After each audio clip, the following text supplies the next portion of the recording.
Hey guys, welcome back to the channel. I know it's been a while. I've recently started a new job, so I've not really had a lot of time to be doing long form videos. You can even tell that by over on my TikTok. I've only been really being able to keep up with the challenge series and not really being able to do much else, but I do want to try and get back on top of that going forward, giving you guys some more videos, getting my name more out there in the long form space because I do enjoy doing the long form, one take, off the cut sort of videos. So this time I thought I'd do something a little bit different than just showing off my steelbooks. I am obviously going to be showing off some titles today, but this video is more about some of my favorite movies of all time. This doesn't mean they're the best movies of all time. You know, not every film I show you guys is going to be a 10 out of 10. You know, critics love it, audiences love it, anything like that. They're just movies that to me, even if I don't rate them 10 out of 10, they're just some of my favorite movies of all time. I can rewatch them multiple times a year without a problem and always have a good time with them, even if they are very depressing, like some of these films are. But anyway, just before we get into my top films of all time, I just wanted to go through some honorable mentions. These ones are always close to they're always floating around my top 10 movies of all time, but they're never quite in the discussion. They're close, but they're not quite cigar. So first of all, I know a lot of you people won't like this, but Ted 2, it's been one of my favorite comedies of all time. I just think it's hilarious. Growing up as somebody who loved Family Guy, I grew up with these movies, Ted 1 and Ted 2, you know, while I was in like high school and college and stuff, so I was the perfect age for them. I think they're fantastic. I just think they're silly, dumb fun. I can rewatch them multiple times a year and just have a great time with them no matter what. Ted 2 especially. So that goes in the honorable mention pile. Prisoners is not one I saw till I was about 18 or 19 years old. I think that's the perfect age for this sort of film. I think if I would have saw it any younger as a teenager or like as a kid, I wouldn't have appreciated it. I wouldn't have understood it as much. Fantastic drama, fantastic acting from Jake Gyllenhaal and Hugh Jackman. I just think it's a fantastic movie overall. And of course, I believe this is the director of the Dune movies. I could be wrong, but I'm pretty sure that's him. Not sure, but I'm pretty sure that's him. I might be completely wrong on that one, but this movie is fantastic if you've never seen it. Very different contrast to Ted 2. As you can see with my sort of honorable mentions and my like top 10 movies, they're all over the gaff. They're not really like all horror, all drama, all comedy or anything like that. My main genre is horror, but I won't say there's a lot of horror in my top 10 just because there's a lot of fun movies in horror and there's a lot of silly ones and there's a lot of ones that are really good, but I wouldn't really say a lot of horror is 10 out of 10, or not just 10 out of 10, but like really overly rewatchable and great in my opinion, but that's just me. Ready or Not, it makes my honorable mention list. I got the custom steelbook made a few years ago. Gorgeous bit of embossing and debossing on the title. Fantastic movie. If you like the idea of basically just hide and seek for, I think it's just over 90 minutes, Samara Weaving is fantastic. And if you're someone who wants to get into horror but doesn't really want something awfully scary, this one's more tension based and it's got a good bit of light-hearted fun because it's made by Radio Silence, who are the guys who made Abigail and Scream 5 and 6. So you're getting the horror, but you're also getting a good bit of comedy. And then we've got The Conjuring 2, which is my favorite Conjuring movie out of the bunch. It probably goes for me 2, 1, 4, 3. That would be my ranking of the Conjuring movies. This one's always just been one of my favorites. It might be because I'm British and this one is set in Britain, of course. You know, I say I can relate a bit more. It wasn't around when the tales of this movie came out, of course, but it's fantastic. The introduction of the nun, the crooked man, I just think the story is great. The fact it's based off a true story, obviously, take that for whatever you want to take it as, but I think it's a great one and it's always been one of my favorite horror movies. Then we have The Prestige. This one kills me to keep just outside the top 10, but as I say, it always floats in and around the conversation. I think it's fantastic. You know, the plot twist, the ending, the acting from Christian Bale and Hugh Jackman working off each other, Scarlett Johansson, Michael Caine, the cast is incredible. Christopher Nolan, of course, directed. If you've not seen The Prestige, as I know, it's one of his bigger ones, but I wouldn't say it's one of those ones that people talk about in as much as like Oppenheimer or the Dark Knight trilogy or things like that. If you haven't seen it, please do. Now, when it gets to this, I've actually picked more than 10 because I'm an imbecile, but This is roughly, so how many have I got here? I've got 11. We'll call it my top 11 because why not? We don't do things normally over here. Never have done. This is in no particular order because I could say on any sort of day that a lot of these could change out. But what I will try and do is I'll try and save my absolute faves towards the top 3, top 5, and we'll go from there. And my ones that are still in my favorites but are a little bit lesser, I'll try and do at the bottom end. So, again, another Rogue one, Green Street. It's one I grew up with. You know, if you grow up British and you grow up a football fan, and if anything, I don't condone the hooliganism thing, but it's an entertaining watch, and it's something that we did just have to grow up with in the 90s and 2000s. So it's just an interesting look back into this sort of time of football and into this sort of time of hooligans. I got this made a couple of years back by my good friend who used to make steelbooks. He doesn't anymore, but this movie's just follows West Ham, Elijah Wood and Charlie Hunnam at, you know, early points in their careers. I really like it, and it's not going to be for everybody, but for me, it's always been one of my favourites. Then on the complete opposite end of the spectrum, we'd probably go for one of my favourite animated movies of all time, The Nightmare Before Christmas. I got this signed by Jack Skellington himself, and the steelbook's just gorgeous, by the way. But it's always just one to throw on around every Halloween or Christmas season. It works completely great for both. The stop motion animation still holds up and looks fantastic today. The songs still hold up and look fantastic today. You look at any Halloween playlist, This Is Halloween's going to be on there. And yeah, it's always been one of my favourite animated movies and one of my favourite movies overall. Then next overall, I would probably go with... Sorry about this. There we go. I'd probably go for... probably one of the newer movies on this list. Boiling Point might be a bit more underrated to a lot of people's knowledge. This is a second sight release, gorgeous box set release. But Boiling Point is a 90-minute one-shot drama starring Stephen Graham, and it's all about reaching your boiling point, working in a really stressful job in a high-intensity 5-star restaurant. And the way it's shot, the way it's acted, everything about it, it's so tense. It's fantastically acted. And if you're going to watch anything out of these, which you probably have watched a lot of these, but this one in particular, if you haven't watched it, please do give it a try. Then next, we're going to go for one of my favourite slashers of all time, Scream, signed by David Arquette.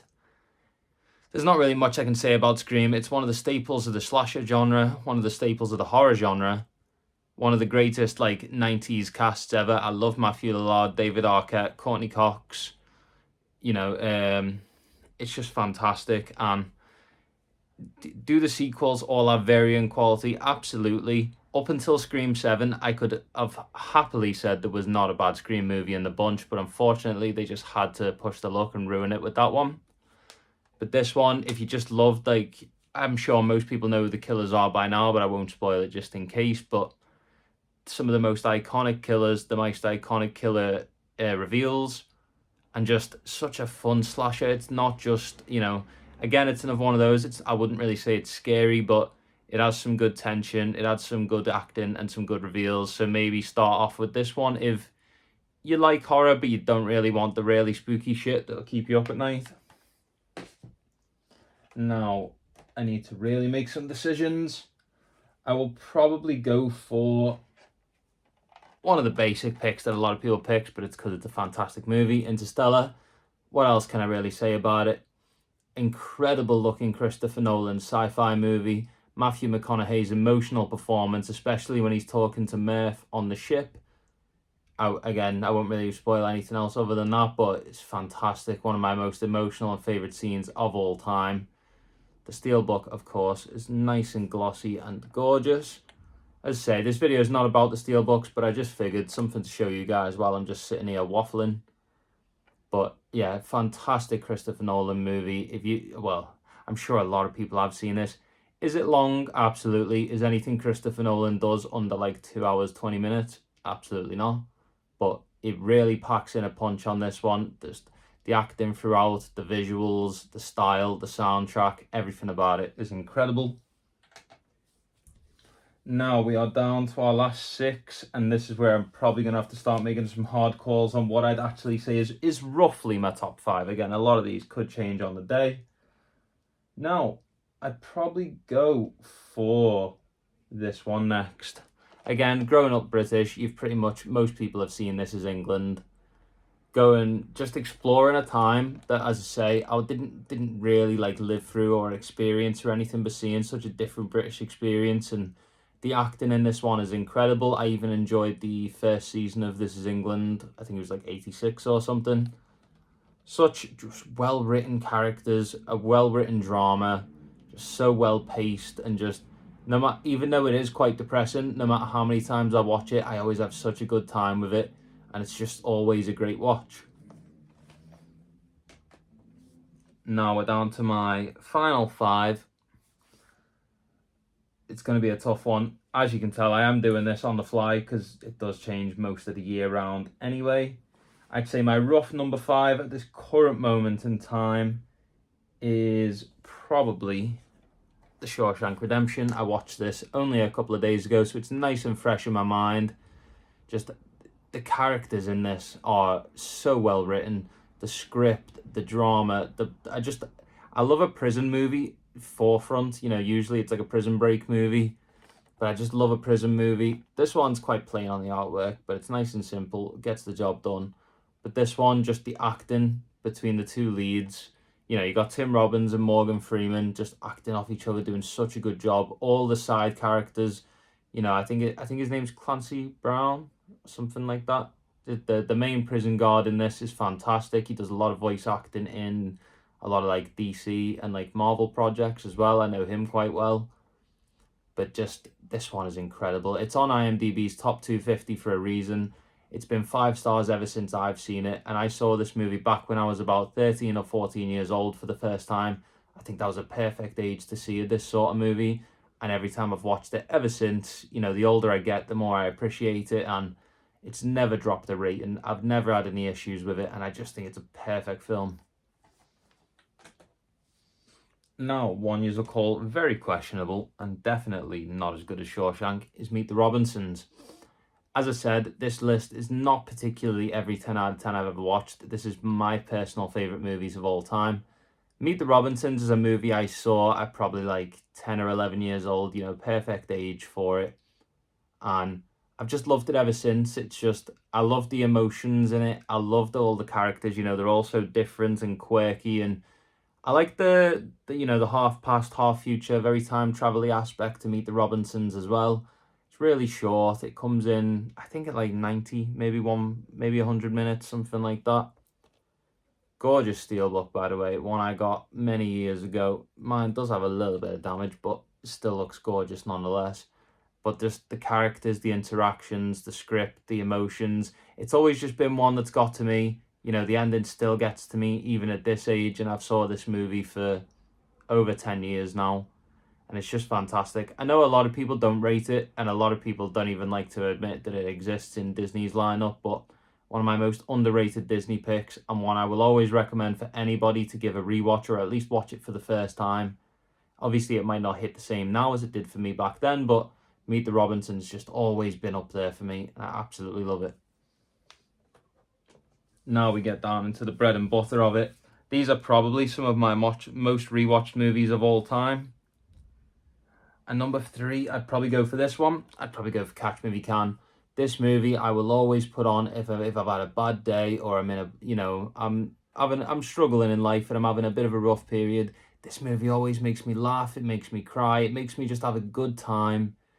Like, it's really fun. The pacing of it, you know, seeing him just go through all these different stages of his life of being a con artist, you know, being a teacher, being a pilot, and his chemistry with Tom Hanks when they interact. Seeing a young Leonardo DiCaprio as well do exactly what Leo does best. It's just, Leo's incredible in this. Tom Hanks is incredible. I love the art style on the Steelbook, and I love the art style in the opening and closing credits. I think this movie is just insanely good. And again, it's always one I'll put on if I'm in a bad mood or if I've had a bad day. Now, these two, one was my favourite movie of all time for the last, I don't know, 10 years or so. And of course, that is The Dark Knight. I saw this at a great age. It came out in 2008. So I didn't see it that year. I saw it like a year after, but I was like 10 or 11 years old when this came out. This movie was just incredible for the comic book genre, but just incredible for Batman in general, because I grew up watching things like, 1989 and Batman and Robin, Batman Forever, things like that, but I liked those movies for what they were at the time, but this truly showed me, especially coming out around the time Arkham Asylum came out as well, what Batman could truly be. And yeah, I understand the whole, oh, Batman doesn't need to be this realistic and all the rest of it, but it's a perfect movie. And I know a lot of people compare it to Heat and movies like that, but I've never seen Heat, and until I do, this movie is perfect to me. It will always be perfect. I love the acting, I love the score, I love the set piece. Rest in peace, Heath Ledger, given a generational performance as the Joker. I don't think anybody will ever come close to him, except for Mark Hamill, of course, in the animated movies.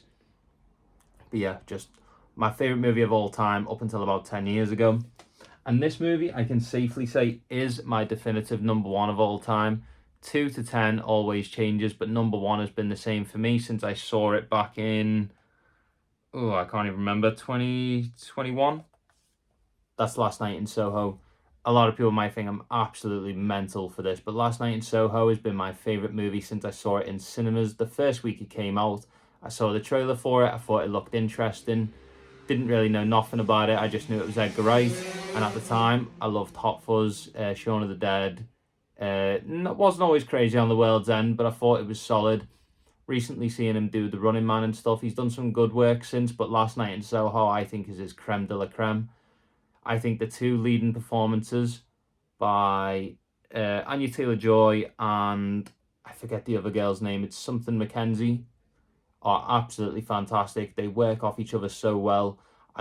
This is one of the few films I will actually dive into every behind the scenes feature I can and see all of it, because seeing how they filmed all the mirror scenes, the dance scene, the one take in the club at the start, towards the start of the movie, is fantastic. It's just the visuals, the really dark London setting with the red and blue neon sort of vibes, all the different neon signs. And one thing I just love about this movie is I'm obsessed with the 50s and 60s. I love the music, I love the fashion. I just think, the cars and everything, I just think as a time period, it's just so aesthetically pleasing, especially on screen. And when you mix that with fantastic casting, fantastic cinematography, and just a story that's so good as well. Like the twists and turns in the story you don't really see coming. And even on rewatch, when I know everything's coming and I know exactly what the twists are, I still love it every single time. It's one of my favourite movie soundtracks of all time, and it's definitely my favourite movie of all time. Let me know what you thought of my list. Do you think some of the honourable mentions were a bit low? Do you think my 1 to 10 should change? But as I say, this is not the 10 best movies of all time, not even close. This is the 10 best movies for me personally. It's my personal list. Your 10 might be completely different, and please leave it down in the comments below or tag me in a video of your own to show me what your top 10 movies of all time would be. If you've seen any of my 10 and you'd, roughly agree on the placements, comment down below. But thank you guys for watching. A little bit of a longer video, this one, but you know what? I like these videos where I can just sit and waffle to you guys. I know I haven't got loads of subs over on YouTube as much as I do on TikTok and stuff, but I really enjoy doing the long form videos, and even if just 5 people watch it, I'm happy to make it. I'm happy to have fun. But yeah, thanks for watching, guys.